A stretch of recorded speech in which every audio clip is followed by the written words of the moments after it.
Greetings, all you collaborators out there, and welcome to Undeclared Bajor, a Star Trek Deep Space Nine rewatch, Season 2. My name is Fletcher, about to say hello is Data. Yo!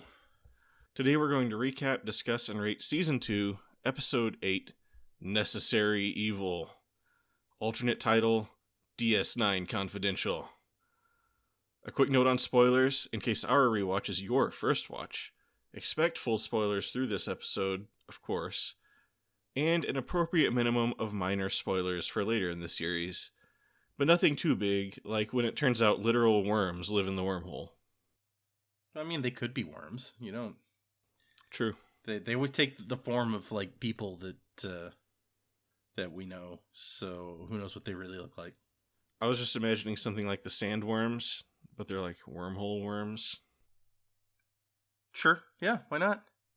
I mean, it's I pictured like that episode of Next Generation where there's the freaky worms in the transporter beam. That too. Maybe I should have finished crunching my ice before I talk. Yep, that too.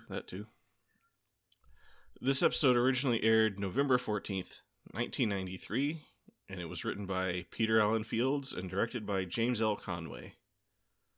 So nothing complicated, just one guy wrote it, another guy directed it. James L. Conway also directed Duet, I'm pretty sure. Yes, he did. In this episode, it's a dark and stormy night on Bajor. In a candle-lit living room, Quark reminisces with an impressively bouffanted Bajoran dame about the bad old days on DS9, or Terok Nor, I guess.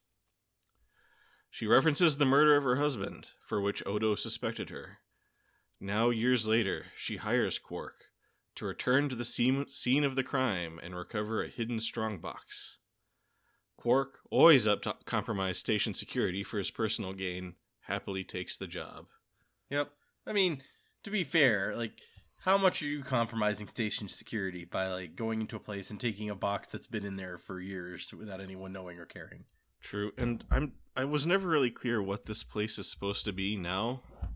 Like, sorry, wait just a second. Like, they call it the ship store or something like that. Even though it's not on a ship, it's on a... Maybe it's a store for ships? According to the wiki, it is a storage area. Okay. As soon as Quark leaves, the Bajoran woman is joined in her parlor by... some guy. Bum, bum, bum. Okay, hold on. But according to a different part of the wiki, the ship's store is historically a retail place aboard a naval vessel where sailors could purchase non-regulation essentials and non-essentials. So maybe it's like the BX or whatever of Deep Space Nine? Yeah, or the Federation or the Bajoran crew or whatever? Yeah. Back on Deep Space Nine, the writers want to do some cool film noir style voiceover. So they introduce the device of Odo being assigned to keep a station security log, in which he mostly just complains about having to keep a station security log. Yeah, and I'm really like, Odo. I don't feel like that it's that. Okay, it's Odo to complain about the Federation trying to make him do stuff that right. I get, but I don't feel like Odo would be against keeping records in general. Especially, I mean, you know, like, what if you're working on a case and you die? I feel like Odo would take these sorts of things into account that, hey, It probably is a good idea to have a record of what I'm doing in case I or someone else need to refer back to it at some point, even though he's like, well, my memory is perfectly good. And also... I think he doesn't even say it's good. I think he says, like, perfectly adequate or something like that. And he's very down on, like, the Federation for wanting to keep all these records. And I'm like, but we found out previously that the Cardassians are, like, notorious for their record-keeping, like, exactitude. So if you worked on the station under Cardassian rule, I'm sure they had you keep lots and lots of records. That's true. So, yeah. And I feel like Odo should at least put a little bit more effort into the log of actually recording what he did that day. He's just like, I've got everything under control, and log. So, yep, I'm on it. Don't worry, log. When night falls on the promenade, Quark and Rom sneakily prepare to do their caper, while loudly talking about it. It is revealed that Rom suddenly has crackerjack breaking and entering superpowers. Yep. But, they've got good explanations for why he needs these superpowers to Right. conduct everyday business at Quark's. To serve the customers. Yeah. They find the strong box, which they take back to the bar to sneakily break into before delivering to the Bajoran lady. Inside, they find only a slip of paper with 8 Bajoran names written on it. Suddenly, the mystery man from the first scene enters the bar, revealing that the Bajoran lady didn't trust Quark not to do the exact thing that he's doing right now. He shoots Quark and takes the list. Rom returns to the bar to find his brother dead. We cut to commercial, after which it's revealed he's not dead, he's just in a coma or something. Or something. There's, Bashir standing there yelling, I'm waiting to find out what weapon was used. And I'm like, how would anyone know that except the guy who shot him? I don't know why you expect this information. Yeah.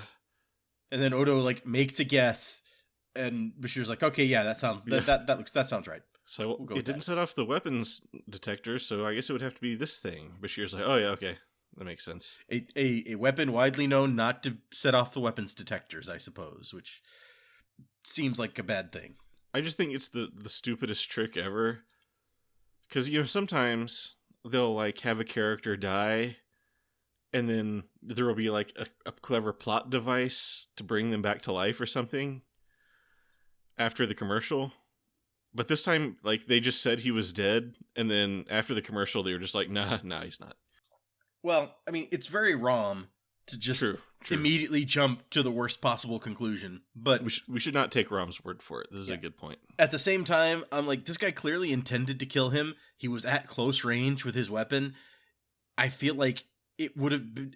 there's nobody else there. He could have taken a minute to, shoot him again and make sure he was dead. He seemed, pretty confident that whatever he did would kill Quark.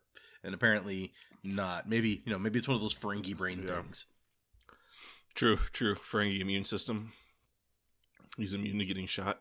Yeah, right, yeah. Also, I'm not super convinced that this hitman is very competent, but... As Bashir carts Quark off to the infirmary on the gravity stretcher, or anti-gravity stretcher, or whatever, even though we learned 2 episodes ago that those don't work on Deep Space Nine, Odo and Sisko squeeze the truth out of Rom with a sly good cop, bad cop routine. Yep. What Rom reveals sends Odo into a flashback. We see the olden times when Terok Nor was a gloomy place, lit only by the odd shaft of blue light cutting through the ever-present fog. A Cardassian guard escorts Odo to the chemical shop, where Gul Dukat waits next to a recently murdered body. He references Odo's skill at conflict resolution, and notes that Odo's shapeshifting powers would make him an excellent investigator. Editor's note, Odo does not use his shapeshifting powers once this entire episode. Apparently he does once, but the scene got cut, and I'll bring that up later. Okay. Not to help him investigate, though. Of course. Odo takes the job. First he interviews the widow, who is quick to accuse her husband of having an affair and blame the killing on the mistress. Odo asks her to show him the mistress, and she points out, Kira. Bum, bum, bum. So this is the first time we learned that Kira was on Deep Space Nine during the Cardassian days, although apparently only briefly. Yep. There's a good note about that day that Odo takes the case in the wiki. So apparently there's a novel called Dawn of the Eagles, which, among other things, depicts the murder from this episode. But what you find out, in addition to that, is that the day that Odo takes this case is also revealed to be the day that Morn arrives on the station for the first time. And then he immediately sits down in his regular spot at Quark's, and Quark is initially reluctant to serve him as he regards Lurians as bad for business. Nice. So there's some Morn relevance to this episode. Cool. I forgot to check the background during the flashback scenes to see if there's a occupation era Morn in there somewhere. I bet there is. That's why they put this in here in that book. They're like, oh yeah, by the way, he was there at that time too. I would imagine there is. If it is, you'll see it on the Morn sighting if you're looking at the YouTube video. Back in present day, Odo has Rom to his office where he distracts him from his greedy obsession with him inheriting Quark's bar just long enough to do some kind of hypnosis. and see if Rom can remember any names from the list. Rom thinks he remembers seeing the name Chesso. Odo passes the name to Kira. They think back to when Kira was accused of the murder, and Odo let her go. Back in the past, Odo interrogates Kira. She provides an alibi that she was looking for a job at Quark's. Back in the present day, Odo goes down to Bajor to interview the widow from the old murder case. But also, Odo gets a moment to do like a little Sherlock Holmes thing where she's like, oh, working in Quark's is better than working in the mines. He's like, bullshit, you've never worked in the mines. Look at your hands. Yep. I also like when Odo goes down there to see that woman, he mentions that like her power was recently cut off. And then when you go back and rewatch the episode at the beginning, she's complained to Quark like, at least the Cardassians could keep the lights on, as if it's like a government issue that the power is down. Yep, it's all dark and candlelit. Nice little piece of continuity. Yep. So yeah, Odo goes down to Bajor to interview the widow from the old murder case, unaware that she's the person who hired Quark. He gets no information and winds up letting slip several important details about the case, including the name Chesso and the fact that Quark is still alive and scheduled to wake up any day now and start spilling the beans. I mean, honestly, it shouldn't have been hard to figure out that it's like, okay, so Quark went down to Bajor, found out about the secret box in that office. Who else might have known about the secret box in that office that now lives on Bajor? Well, I think that's why he went to talk to her in the first place, because she's the widow of the guy who ran that shop. Yeah, but I mean, he seems surprised later when, like, spoiler, Chesso dies, and he's like, "Oh no, I gave his name to the Vatric woman." Like, well, but I mean, how did you not know that she was probably the bad guy here? Or Cesaro? I mean, yeah, he definitely when he said that stuff about Quark, I was like, oh, he's like setting her up for something, like he's like baiting a trap. But apparently, no, he was just he just has loose lips. He was just setting up one of his deputies to get stabbed. Yeah. Odo goes to the infirmary to check on Quark, who is still in coma mode. He's just laying there with his eyes wide open. I guess that's how Ferengis are in comas or something. Oh, and he got a great moment at the end of that scene on the planet where, like, as he's walking out, he turns around and is like, oh, one more thing, which is like totally a Columbo moment, and I loved it. Yeah, I forgot to... I gotta stop drinking and talking at the same time. I totally meant to note that down and forgot. Yes, he did have a Columbo moment. I wanted to call this episode, like, Colodo or something. See, I was trying to pick some, like, old, like, 40s or 50s detective novels, since that's clearly what they're going for with the voiceover. And the only thing I could think of was, like, the Maltese Falcon. And I was like, the Latinum Falcon? No, that doesn't sound right. Yeah. I gotta think about that. Yeah, but I shied away from the Columbo, because if it was Columbo, we would have seen the murder from the very beginning. It's true. Although we kind of did, I guess. Yeah, well, I mean, we saw who murdered him, and we saw the guy talking to the woman. So that's true. That's true. It is kind of a Columbo episode. So Odo goes to the infirmary to check on Quark, who is still in coma mode. Kira reports to him that she has likely identified Chesso as a man named Cesaro. And wouldn't you know it, he was killed just last night.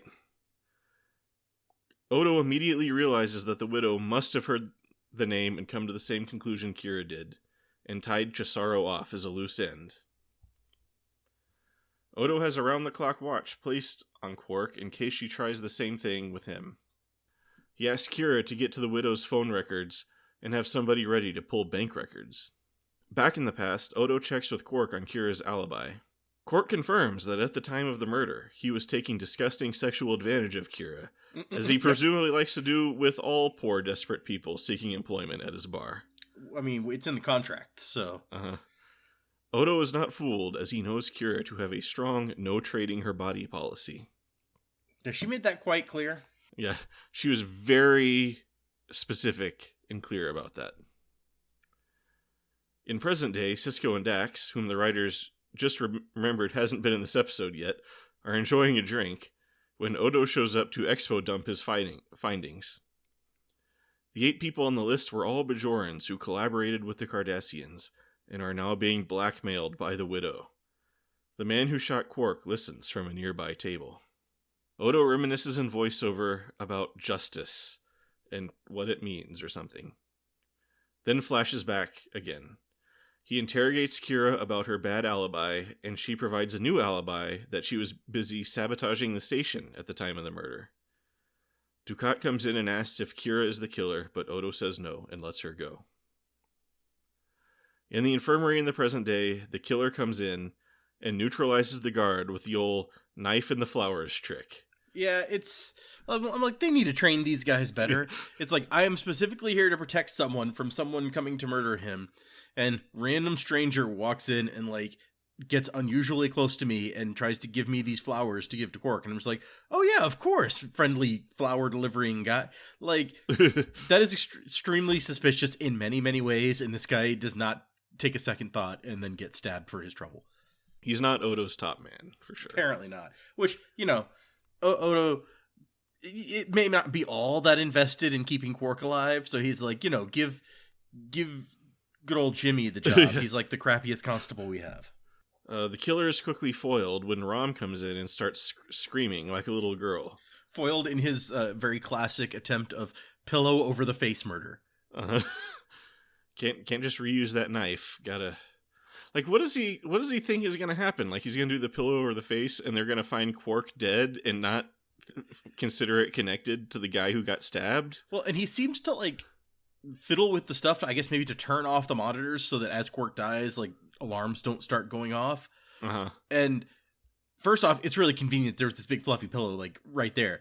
But, like, I mean, did he assume there would be a pillow to hand and so he didn't bring a weapon for that reason? Or I guess he did bring a weapon. He brought the knife. So maybe I don't know what this guy's plan was. It seems poor. He just saw the pillow, and he got this half-baked staging a natural causes death idea, which would never work if you thought about it for like 1 second. Well, as I was going to point out, especially not if, like, all the sensors have been turned off. The doctor's like, wow, I must have accidentally turned the sensors off, and then he died while I was gone. Also, the guard was stabbed, so... Right, that's what I'm saying. Yeah. It's like, they come in, it's like, oh, poor Odo, he passed away. Someone must have had it in for this guard also. Completely unrelated, yeah, okay.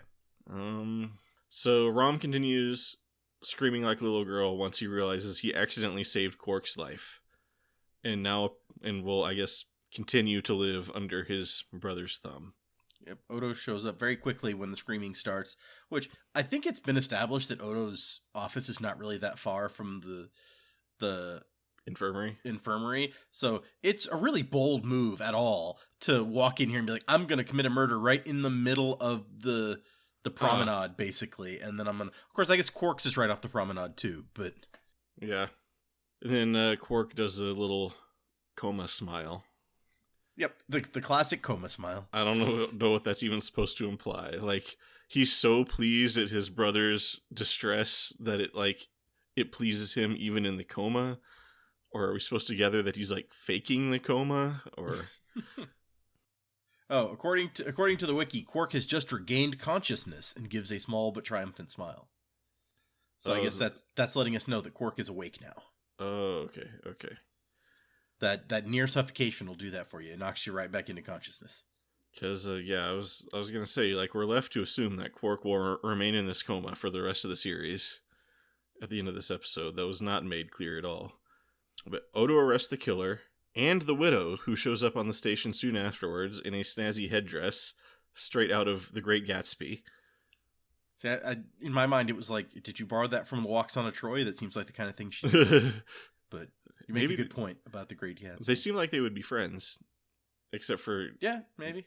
The widow lady is kind of a bad person. And she just keeps talking. She keeps going on about, like, you'll never get me for my husband's murder because I didn't do it. Yeah, and Odo wasn't even accusing her of it. No, like, that wasn't involved in this at all. It's like, Odo's like, okay, great, you're innocent of that. This is a completely different murder and attempted murder. You know what? I'm going to go ahead and clear you as Jack the Ripper also while we're in here. Back in Odo's office, Odo reveals to Kira that he's figured out Kira committed the murder after all. Kira confesses that someone else did the sabotage, so if only Odo would have thought of that. More than one person exists in the world. And she went to the guy looking for his list of collaborators, but he walked in and she had to kill him. Odo seems willing to forgive her, I think. Even though having this information earlier would have been very helpful when he was doing his investigation. Yeah, quite possibly. Like this, if not before now, this would have been the time. Because they have that whole thing. It's like, you've had a whole year to tell me. And she's like, yeah, but I didn't want you to think less of me. And I'm like, okay, but when this murder happened, yeah, like you could have brought relevant information to the table. Yeah, I mean, that was the time to come clean. When you heard about this whole list getting stolen and everything, yeah. It's like, oh, by the way, he was a collaborator, and so we murdered him for the underground murdered him for that reason, and that could potentially be related to this list. Like, if you'd said that right up front, then Cesaro might be alive today. True. But he was a collaborator, so who cares? Yeah. Kira probably would have killed him anyway. In fact, that was, I guess it's pretty much implied, that was her goal. Yeah. Going to get the list. Yeah. They were going to kill them all. So it's interesting to me, the more we hear about collaborators, because it's just, like, I don't know how Odo is not considered a collaborator, basically. Like, I guess he's not a Bajoran, so maybe he doesn't fall under that technical heading, but it's just like, if he worked... It's implied, at least, when the Federation first shows up, that Odo has already been, like, an important security person. I don't know that I believe that Dukat is putting a non-Cardassian in charge of security completely on, like, the station or whatever, but yeah, Odo seems to have, worked for the Cardassians and done some stuff, so... I guess he just has a reputation that he was fair and not cruel like the Cardassians were. Yeah. I think we saw a little bit of that in this episode too. Absolutely, but at the same time, I'm like, but if he'd found out that Kira did kill the guy, even if he found out the reason, then he probably would have turned her over to Dukat as the murderer, which at the time, it's like, okay, well, that's fair. But looking at it from the perspective of the Bajoran government now, killing a collaborator during the occupation, probably not a crime. That's like, they're handing out medals for that sort of thing. So then it's like, okay, Odo, like, caught and killed one of our good operatives because, they accomplished this mission. I feel like that's collaborator territory. True. And we do see, like we saw in that Man Alone episode, I think, some people did pretty much call him a collaborator, didn't they? Yeah, that's a good point. So, but yeah, it's, like, if I was Odo, I would have been like, yeah, I assumed that was the kind of stuff you were doing, so, like, that doesn't really change my opinion of you at all. That you committed this one murder when I assume you killed, like, tons of people during the occupation. I think it may be more about, the lies. Sure, true. Because, okay, so... Well, like, how can he hold her accountable? Like, in that situation, how can he hold her accountable for that lie? That's true. Like, when they had just... Like, they didn't know each other at all. He was just some also, cop. It's like, you're going to convict me of murder if I don't lie, so, like, I don't want to die. But... There's a bit in here that Ira Stephen Bear has the comment on this episode where he was like, this was an attempt to see how Odo and Kira met for the first time and to see Odo as an investigator, but we really nailed this sense of betrayal and the fact that this close relationship between them started out based on this lie, which made for fascinating storytelling. And then what Nana Visitor says is that she likes that it's left ambiguous at the end. Like, Odo doesn't quite trust Kira the way he did and probably never will, and she's like, that feels like a real life thing to me, like this is the kind of thing that happens, and I like that it doesn't tie it up in a neat bow at the end of the episode and it's like, and they lived happily ever after or whatever. Yeah, I guess the betrayal is that she had this whole year to tell him and come clean and she never did, and he thought that they were on a more trusting terms than that. What kind of conversation would that have been, though? It's like the Cardassian occupation is over, and she's first officer at the station, and she's like, "Oh, hey, man, and I mean, this may be the first time they've seen each other since this." And it's like, "Hey, man, you remember that murder that you thought I did? I totally did that. How crazy is that, right?" Yeah, and then also, like, does he have to come clean? It's like, oh, by the way, I was instrumental in the arrest of like 20 of your friends during those years.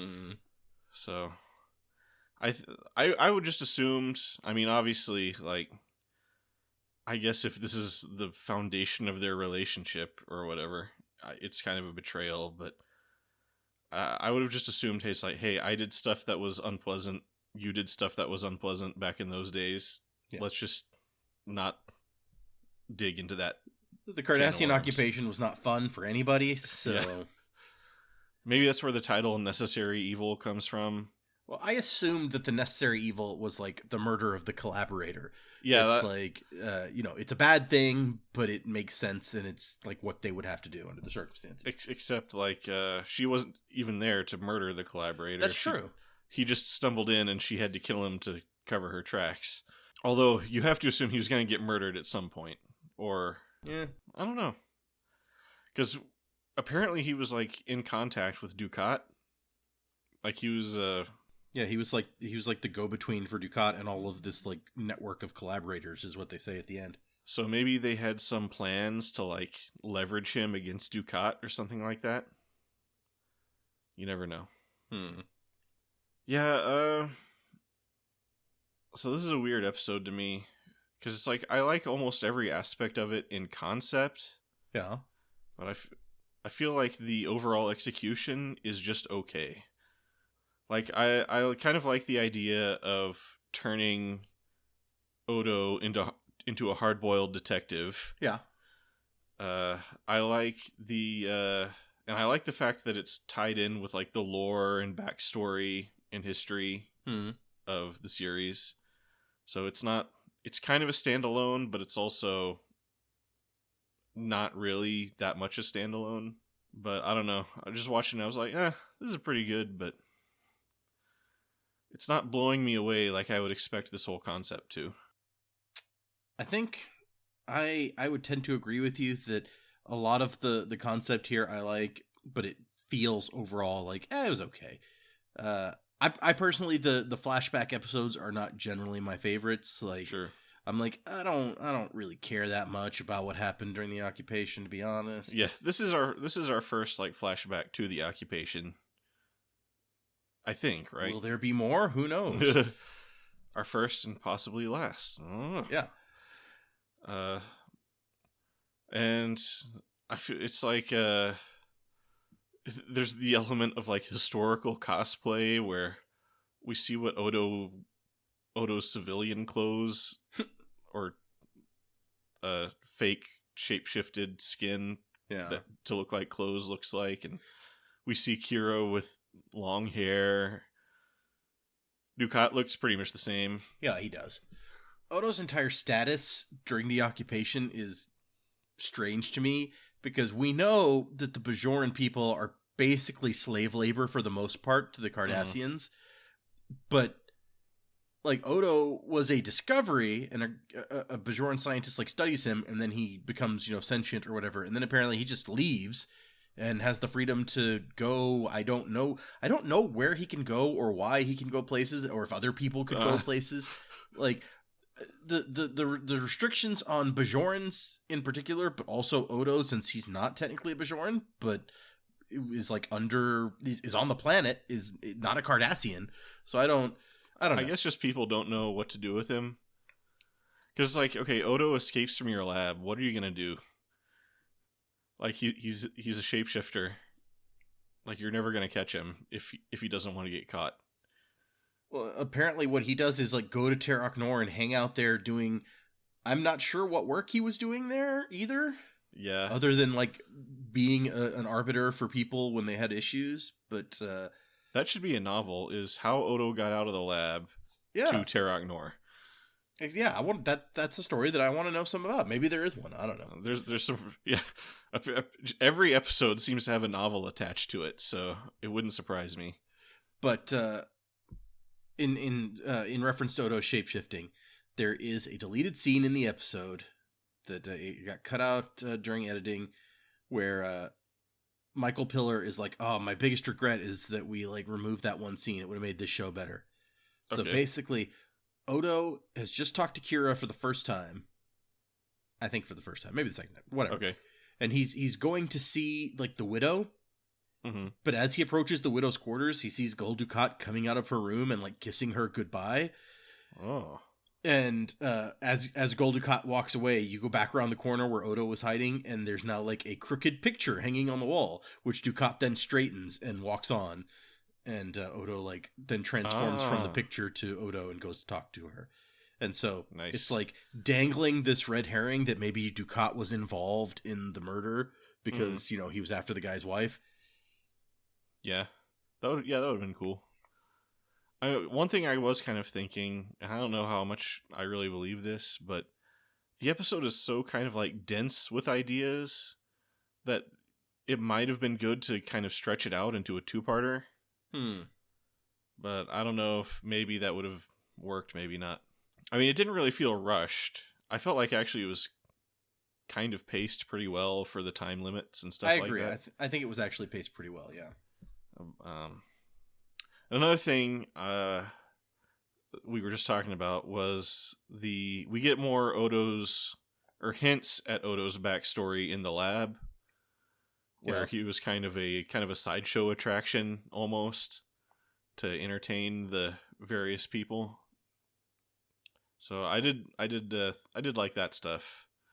But yeah, going back to the what you're talking about when we're seeing, you call it like historical cosplay. It was it one of the reasons that I don't like the flashback things as a general rule is that you have to go to these kind of like through these mental gymnastics to like, of all the millions of Bajorans, it turns out that Kira was on the station at that time too. That definitely felt too cute. Yeah, it just feels kind of fake. And then at the same time, they feel the need to put in stuff like when she comes up with the nickname Constable for him. Oh, yeah. And I'm just like, oh, this is like Han Solo. Yeah, when you that's find exactly out, like, what I was thinking. Like, his name wasn't really Solo. I don't care. Han Solo. Yeah. Yep, so, I had that exact same thought. But, yeah. So, Jake Sisko's absent in another episode, and also O'Brien doesn't show up in this one. Oh, yeah. And they almost forgot to put Dax in, too. Just throw her somewhere in the background, it's fine. Or I guess they had to be like, okay, Odo goes to report to Sisko. What's Sisko doing? I don't know, having coffee? Oh, maybe Dax should be with him, and they're, having a nice Sisko and Dax coffee. Yeah, they hang out all the time, it's fine. Yeah. And then I think they gave her a few lines, which were mostly pointless, or she was like, "Is Quark okay?" Well, she likes Quark, as a friend, so that makes sense. True.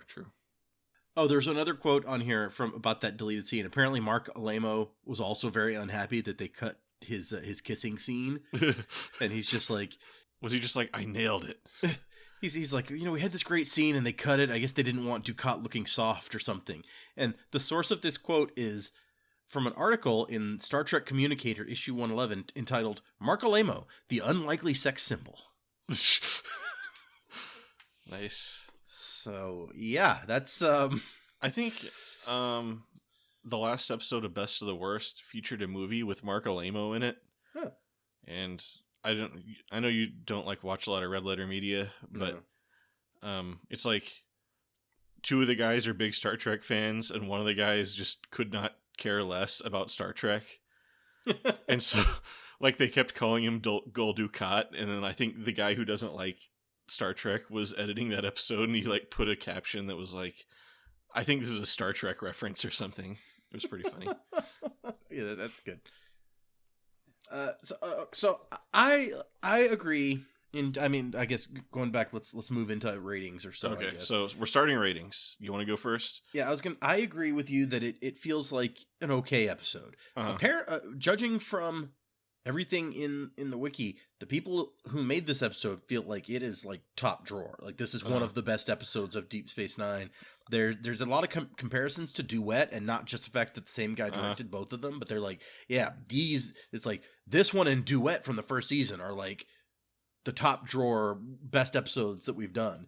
And I was like, are they? I mean, yes, Duet, I agree, but I don't necessarily put this on that same level. Yeah, I do feel like, to be fair, there's, I think, a lot of work and kind of love went into this episode. I think you can tell that. Like, it doesn't feel cheap or like, they were just cranking something out. It feels like they went all out, but yeah. So that being said, this is, I mean, it's going to be on the positive side, but like for me, Sure. but not far on the positive side. So probably, where's our line? Is it between lieutenant and lieutenant commander, or is it between? Yes. Okay, then yeah, I'd put it at lieutenant commander. Okay, cool. And so you got the circle and invasive procedures there.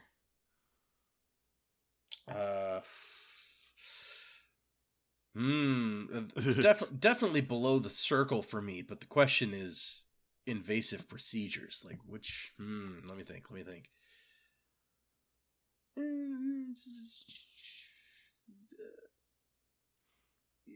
I'd probably put it under invasive procedures. Under invasive procedures? Yeah. I was going to say, I remembered you liking that episode a little bit more than I would think for Lieutenant Commander, but I can't remember. There's too many episodes now. I can't keep track of all of them. It's true. What's this episode called? Necessary Evil. I'm bad at spelling the word necessary. Yeah, I'm going to give it also a Lieutenant Commander. I'm going to put it, but I'm putting it above invasive procedures. Okay. Which will make it my top Lieutenant Commander for right now. Because although I feel it's kind of my same thought with invasive procedures, where it's just fine, but I think this is a little bit more of a bigger kind of funner episode in some ways. Yeah, no, I see that. Yeah, and like I don't like begrudge those guys feeling proud of it.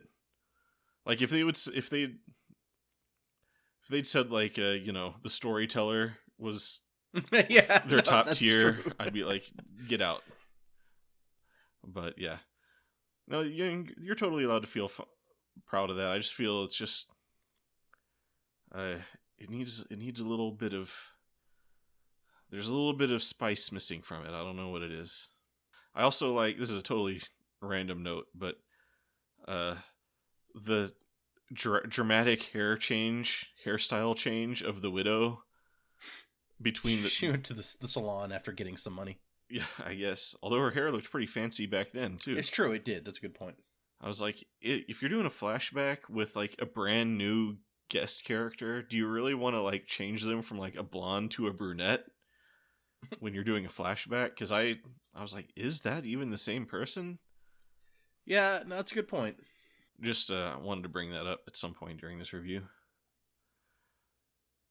Anyway, oh man, we got this one in pretty quick. Any final thoughts? I won't ask for tangents because that's always a disaster. Final thoughts. No, I don't think so. I think I hit everything that I had. Okay, cool. Well, if you've made it this far, thank you for listening. Be sure to check out the description where I occasionally put links to interesting things. I'm Fletcher. About to say goodbye is Data. Adios. And remember, every once in a while, declare peace. It confuses the hell out of your enemies. Oh, I forgot to mention we learned a new rule of acquisition. Yeah, that's true. Although we haven't been wives serve, brothers inherit. That's a weird rule all around, but whatever. Anyway, goodbye. And I'm clicking stop. I mean, in a society where women can't like own property